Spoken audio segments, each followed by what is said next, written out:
Hi friends, പുതിയൊരു വീഡിയോയിലേക്ക് സ്വാഗതം. നമുക്ക് ഇഡ്ഡലിക്ക് കൂട്ടാൻ പറ്റിയ ഒരു ഹെൽത്തിയായ ഒരു ചട്നി ഉണ്ടാക്കി നോക്കിയാലോ. എൻ്റെയൊക്കെ ചെറുപ്പത്തിൽ ഞാൻ ഒത്തിരി കഴിച്ചിട്ടുള്ള ചട്നിയാണിത്. ഇത് വളരെ ഇഷ്ടപ്പെട്ട ഒരു ഇഡ്ഡലിക്ക് പറ്റിയ ഒരു കോംബോയാണിത്.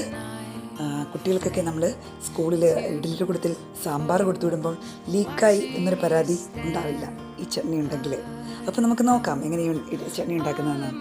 അതിനായിട്ട് ചോറുണ്ടാക്കാൻ ഉപയോഗിക്കുന്ന അരി, കടലപ്പരിപ്പ്, ഉഴുന്ന്, വറ്റൽമുളക്, കറി ലീവ്സ്, ചെറിയ ജീരകം, കായം, കുരുമുളക്, ഉപ്പ്, ഇതെല്ലാം കൂടെ നമുക്ക് നന്നായിട്ട് ചൂടാക്കിയെടുക്കണം. നമ്മൾ ഈ ഇൻഗ്രീഡിയൻസ് എല്ലാം ചൂടാക്കി എടുത്തിട്ട് പൊടിക്കണം.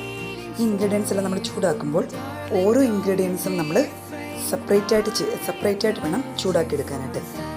നന്നായിട്ടൊന്ന് ഫ്രൈ ചെയ്തെടുത്തിട്ട് അത്യാവശ്യം നന്നായിട്ടൊന്ന് പൊടിച്ചെടുത്തു. ഒത്തിരി പൊടിയണ്ട, അത്യാവശ്യം പൊടിച്ചെടുത്ത് നമുക്കിത് സൂക്ഷിച്ച് വയ്ക്കാവുന്നതാണ്. വളരെ നാളുകൾ ഇത് സൂക്ഷിച്ച് വെച്ചാൽ ഇരിക്കുന്നതാണ്.